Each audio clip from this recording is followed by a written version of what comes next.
প্রিয় শিক্ষার্থীরা, আজকে আমরা শুরু করতে চলেছি তোমাদের ত্রিকোণমিতি যে পাঠ, সেই ত্রিকোণমিতি পাঠের চতুর্থ অধ্যায়ের নাম দেখো। আমি জানি না এখানে বোঝা যাচ্ছে কিনা, তো দেখো আমি একটু আলোচনা করি। সেটা হচ্ছে চতুর্থ অধ্যায়ের নাম হচ্ছে সংযুক্ত কোণের ত্রিকোণমিতিক অনুপাত।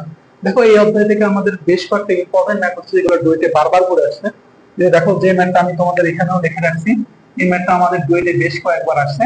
তাহলে দেখো ত্রিকোণমিতি থেকে একদম হাতে গোনা কিছু ম্যাথ, ইম্পর্টেন্ট ম্যাথ বেছে বেছে করলে ডুয়েটের হলে কমন পাওয়া যায়।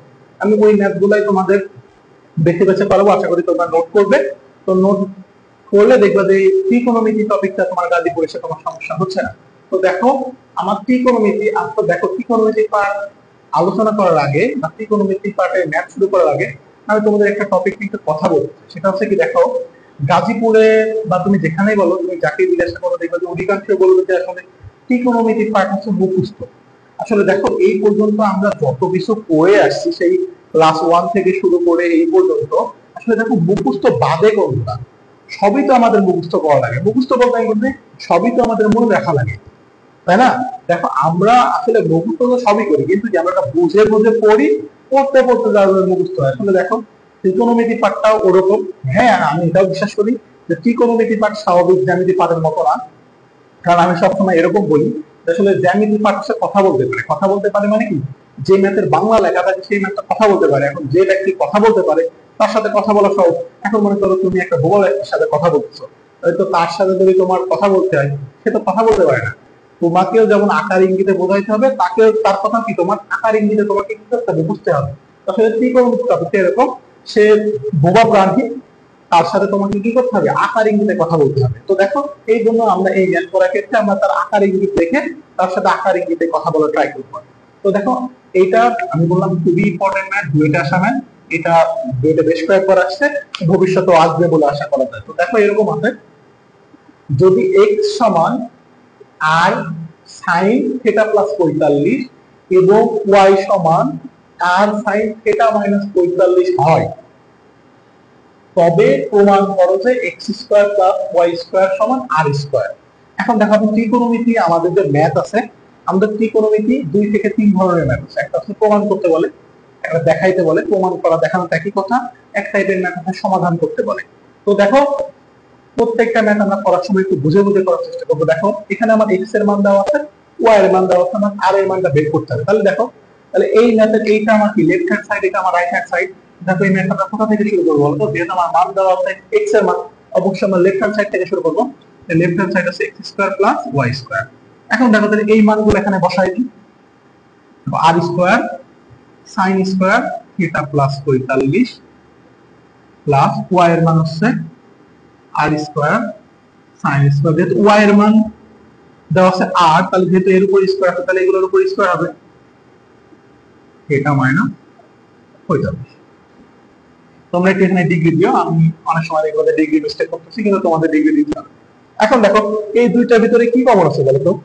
এই দুইটার ভিতরে আর স্কয়ার কমন আছে, তাহলে আর স্কয়ার কমন নেওয়া যায়। তাহলে কি থাকে বলতো?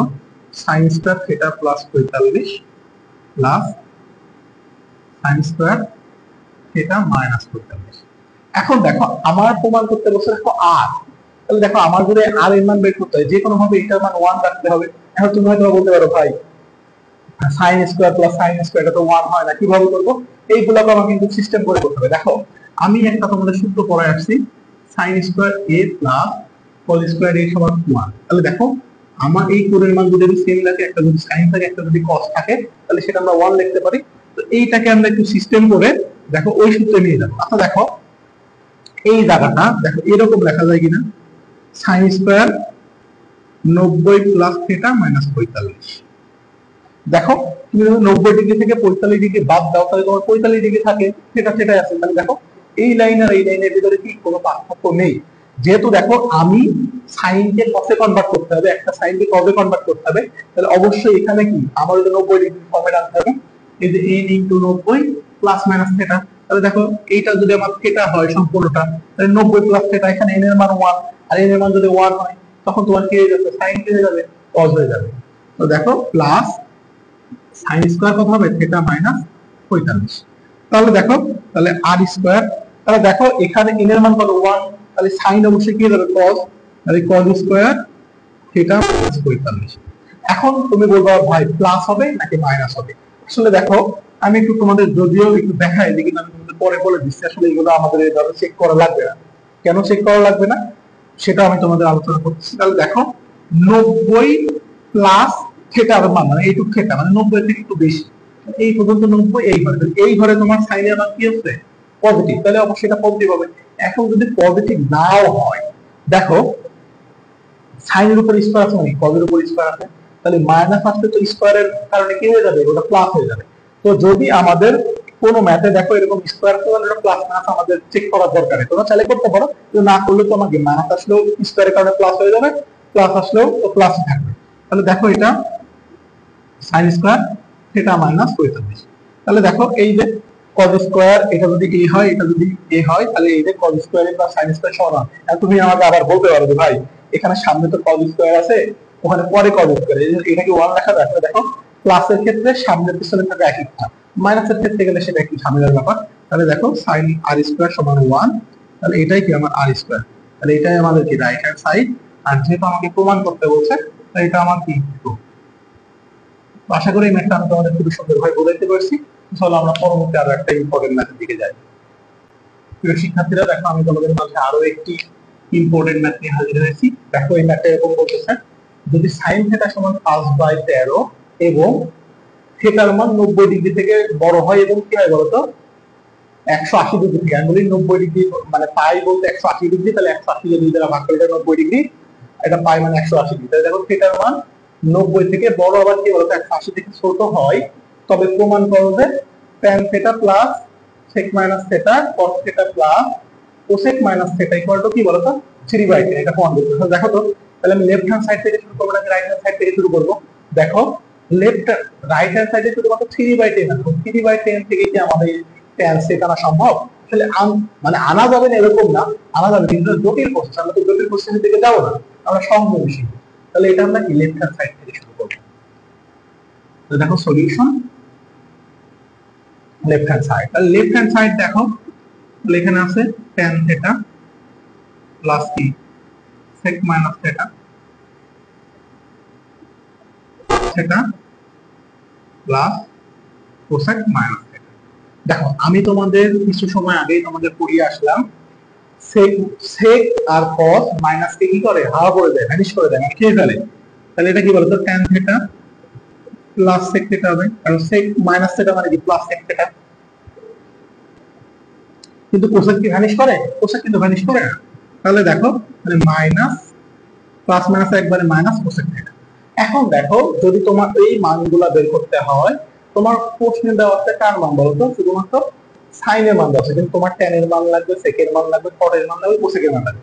মানে এটা তুমি কিভাবে বের করবে? দেখো আমি তোমাদের ওই যে কোয়াড্রেন্টে তোমাদের ত্রিভুজ বলেছিলাম, দেখো এই ত্রিভুজটা কোথায় আছে বলতো 90 ডিগ্রি থেকে বড় 180 থেকে ছোট। মানে এই কোয়াড্রেন্টে এই কোয়াড্রেন্ট ত্রিভুজটা কেমন হবে বলতো, এরকম হবে, এটা সেই থিটার মান হবে। এখন দেখো sin থিটা সমান তুমি কি জানো,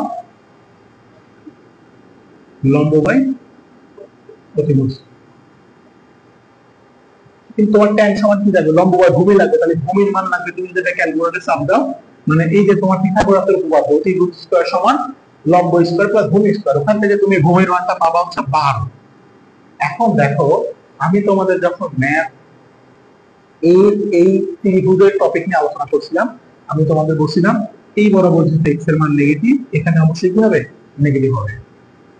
এই বরাবর y এর মান পজিটিভ, তার মানে এটা পজিটিভই হবে। আর এই বরাবর কি হবে বলতো অতিভুজ অলওয়েজ পজিটিভ। এই যে মাইনাস চিহ্নটা তোমাকে অবশ্যই দিয়ে দিতে হবে, তুমি যদি না দিয়ে নাও তাহলে তোমার ম্যাথ মিলবে না। অনেকে অনেকভাবে ম্যাথ করে, তবে আমার কাছে এটা সহজ প্রসেস মনে হয়। আশা করি এটা তোমাদের যেহেতু আগে আমি বুঝাই আসছি, তাহলে এটা তোমাদের বুঝতে আমার খুব একটা অসুবিধা হবে না।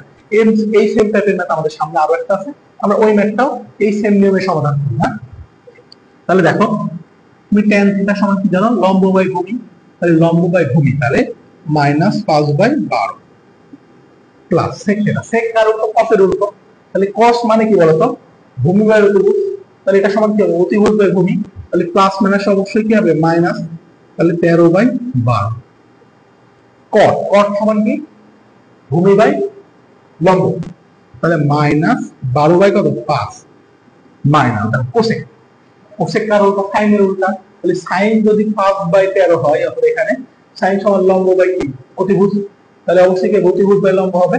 তো দেখো মাইনাস তো আছে, এটা হচ্ছে 13/5, কারণ কি ওখানে সব পজিটিভ মান, ওখানে কোনো নেগেটিভ নেই। এটাকে তুমি যদি ক্যালকুলেশন করো তাহলে এটা তুমি ক্যালকুলেশন করলে ক্যালকুলেটরে 3/10 আসবে। তাহলে এটাই আমাদের কি ছিল বলতো, রাইট হ্যান্ড সাইড ছিল। তাহলে যেটা প্রমাণ করতে বলতে সেটা প্রুফ বা প্রমাণিত, তোমার যেটা খুশি সেটা তুমি দেখতে পারো। আশা করি এই ম্যাথটা বুঝতে পেরেছো। তো চলো এই টাইপের আমরা পরবর্তী একটা ম্যাথ সমাধান করি।